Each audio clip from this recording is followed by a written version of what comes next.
Blink. Hare, sip. Hop, hat, hip, hop. Ba da ba ba ba ba ba. Ba da ba ba ba ba ba. Ba da ba ba ba ba ba. Picks of the week. La la la la la la. So, excuse me.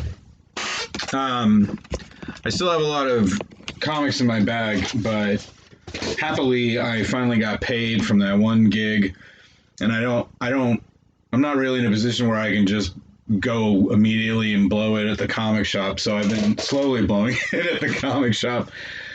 You don't need to know the ins and outs of my financial particulars, but suffice it to say, I've been just catching up. So I haven't. None of the picks of the week are from this week at all. I didn't buy any new books. I'm still trying to catch up. I'm into like mid-October now, so I have from 2 weeks ago. I have like half of them, and then last week's, and then this week's. So I'm just slowly picking away at it. And I mean, it might be, another week before I even come close, so it might just be kind of into perpetuity for a while.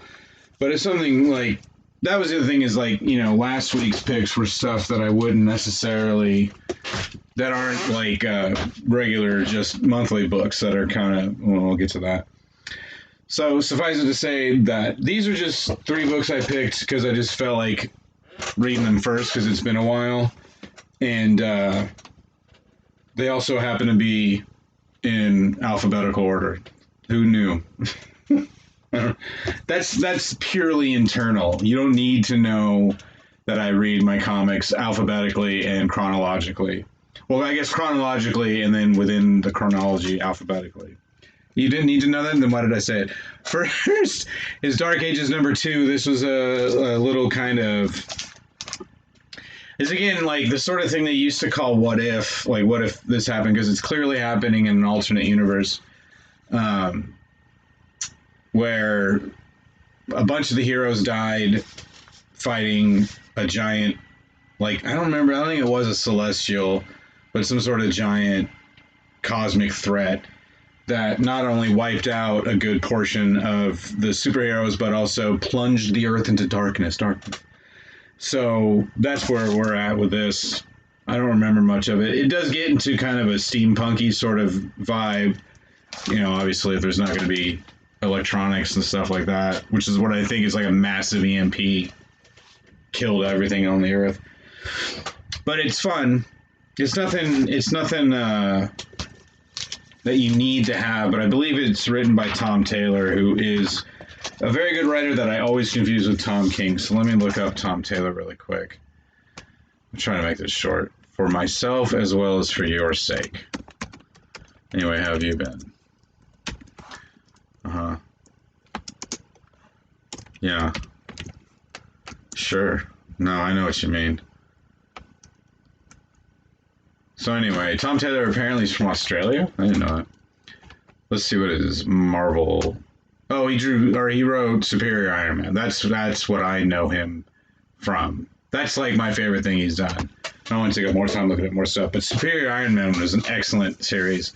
Supremely underrated. And my boss at the comic shop laughed at me when I said that, but I loved it. It was during the Axis event, and I'll get into that some other time. I'm sure I've explained it before. Also, speaking of Iron Man, I got Darkhold Iron Man. So this is a very classic 5th week book, even though there's not 5 weeks. And I found out, I always thought the term 5th week book was just a term that my old boss had made up, but it's apparently an industry term because Warren knew it too. But a 5th week book is when there's 5 Wednesdays in a month. They'll have essentially a 5-issue limited series, but sometimes it'll be more like a series of one-shots, which is what this kind of is. So we had Darkhold last week, which was back in September. Darkhold Alpha, and in that I didn't want to spoil it at the time, but 5 of the Marvel's superheroes were tainted by the Darkhold, so they've been driven mad, and now they are evil versions of themselves. And so a different writer, I believe, or different creative team is taking a crack at both. This is Ryan North, if I'm not mistaken, and I know the name from somewhere. I guess, again, I can just very quickly Google it. I think it's Ryan North. I might be wrong on the first name. Oh no, there we go. Yeah, Ryan North. Oh, he did Squirrel Girl, which I didn't read.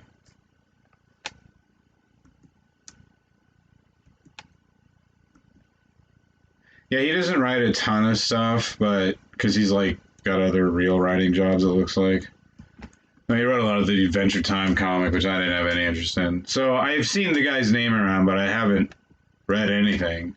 I might have read an issue of Squirrel Girl here and there, but anyway, this is just a fun premise, and yeah, I don't know that for whatever reason I missed. Maybe it's because I don't pay as close attention. Like I used to order out of previews every month, so I knew everything that was coming out at any 3-month window.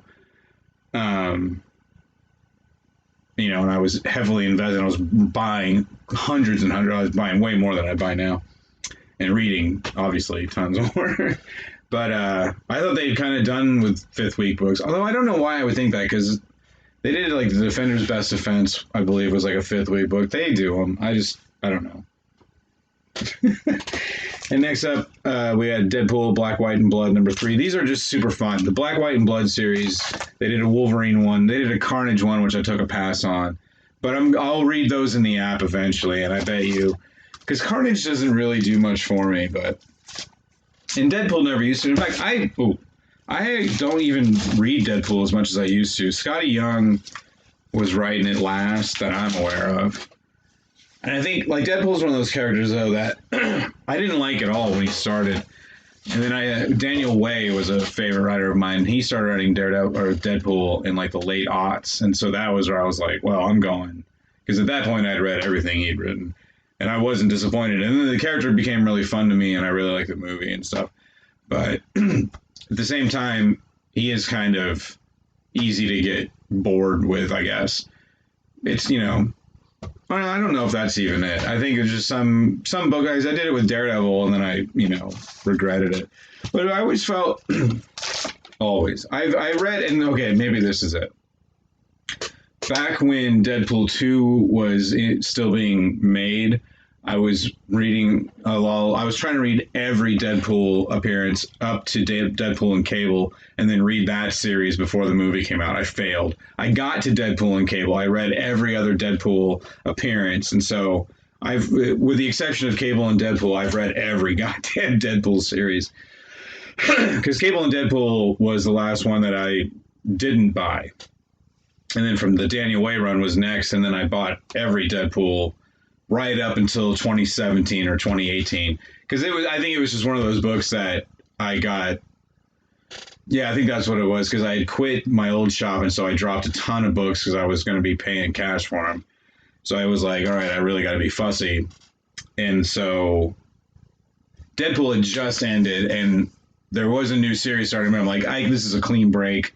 This will just be another one I don't get right now. And I think I read the whole thing on the app, and I still enjoyed it. But there's like, I don't read that much Deadpool lately, is what I'm saying. So a book like this is really fun, because they're all anthologies. So there's like a bunch of different stories by a bunch of different creative teams. And they are in black and white, except for also red. So they're in black and white and red. Black and white is a thing, and I think I've talked about it before, but I like it more. I don't want to get the whole black and white thing. A big long half-hour treatise on these picks of the week when I still have picks of last week to do. Oh, these were really good picks of last week, you guys. Fair share. I'll start with this one, since it's what I read first. This is Catwoman Lonely City by Cliff Chang, who I once called Mr. Chang. It was weird for both of us, because I'm at least 5 or 6 years older than this kid. Really good stuff. And I, to my recollection, had never read anything that Cliff Chang had written. I'm a huge fan of his artwork. Like I said last week, mostly from Human Target, but I'll pretty much buy anything that I think he also drew Brian Azzarello's run on Wonder Woman, which is one of my favorites. I don't read a ton of Wonder Woman, but when they get a good writer like Rucka or I just lost it, Azareo, it's really sexist of me because I generally prefer the male writers on that book. Although Mariko Tamaki wrote it recently, and I am looking forward to reading that eventually. It might be ages. But the thing about DC, and I've been buying even less than usual, I'll buy these black labels. Everybody at the shop hates them because they're a weird size, and so they're tough to display. But I like them, and a lot of them have been really good. Some of them have been kind of, but yeah, this is really good. So it's in the dystopian future, and we see Catwoman getting out of prison, and then we find out that Batman's no longer in the picture, and that like a lot of people, Moon Knight goes now, she's older. And so like I think the Penguin has gone straight, sort of, or he's like a real estate tycoon now. I can't remember. Oh, Harvey Dent is mayor, I believe, of Gotham, but he still looks like Two-Face, but he's reformed now and stuff. But is he? Yeah.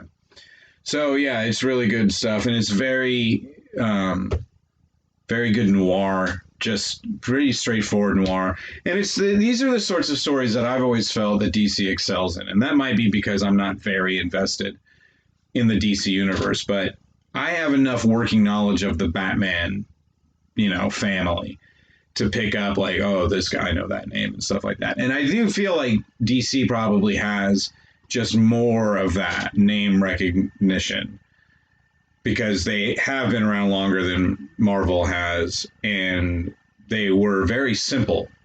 So there was Batman, that meant there was going to be Batgirl, Batwoman, blah, blah, blah, blah, blah, blah. And so they're easy to kind of. Marvel's gets very operatic, and there's a million gajillion characters, and I'm sure the DC Universe has it too.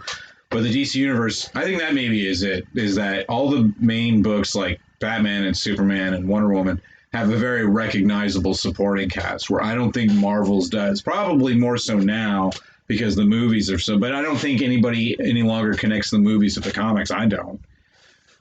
But I don't think people are watching. There's people who are huge fans of the movies that I doubt read any funny books at all. But why did I get onto that? Oh, so yeah, it's nice that these, and that's the other thing, these black label books, and they also tend to be mature readers. So there's some slight swearing and stuff like that, but that's how I prefer my media in general. And yeah, like I say, you don't have to be invested. I just realized that this cover too is a sort of a montage of a bunch of different Catwoman. There's the Jim Balent Catwoman. This looks like Julie Newmar Catwoman. This looks like Sharon Stone Catwoman. This is the Catwoman of the 90s that I know, like the early aughts. This is pretty cool. I'm telling you that Cliff Chang, you can do anything. And in this book, this is such a no-brainer. Destroy All Monsters. This is volume 3 in the Reckless series. So this one takes place in the late 80s, and we find out a lot more about... so Ethan Reckless is this sort of private eye-ish guy who lives in a movie theater, and he has this teen punk sidekick. And we don't know much about beyond that she's very good at her job. So this delves more into their relationship and where it starts to sort of fracture a bit. And then what I also really liked about this was that we catch a glimpse of him in the present. So that's like, oh, cool. It's going to build to something, modern, I hope, because he's been jumping forward. So like the first one was in 76, I want to say. Second one was 1981. This is in 1988. And so that, by that sort, I mean, just kind of guessing, it's about 6-ish years. So we can count on the mid-90s, I think, being the next one, maybe the early 90s. And then the late 90s, and then so it's like if he's going kind of to a decade, we've got like 4 or 5 more of these, which is, I'm very excited. But I also feel like Rick Remender with Deadly Class did that, but kind of goofed it at the end, which it's whatever. Deadly Class, when it started, was in 1987, and then each volume, each arc would be a different year. So I think that's right, 87, 88, 89. And then maybe not each, maybe there's like two arcs in each year, but then it jumped to the 90s, and now this last arc is jumping forward by issue. Whatever, dude. So I don't want to say that, and then he puts out one more, and it takes place in 2020. That would be silly. But I have I get Brubaker's emails, which are usually weekly, like his newsletter, and he sounds like really stoked on this thing still. Hi, I'm from Southern California, and so I feel like there's at least, I think he's probably got 4 or 5 more of them in him, and yeah, it's really good stuff. I don't know. I also feel like, because they all take place in Los Angeles, which there's times where I feel like Los Angeles is overdone in the media, but I also love it very much, and I love to live in Los Angeles. And I feel also that growing up in San Diego, I kind of feel like I grew up in Southern California, and I'm like a lifelong Southern Californian in Los Angeles noir, but really Southern California noir in general really resonates more, I think, for me because of that, because I've lived here my whole life. And so it's really, that's like an extra thing. If I were writing a term paper, that would be worth mentioning. But in the meantime, who gives a poop? All right, that's everything, I think. See you next time on Old Man Talks to Himself in the Closet. Ba-da-ba-ba-ba-ba-ba.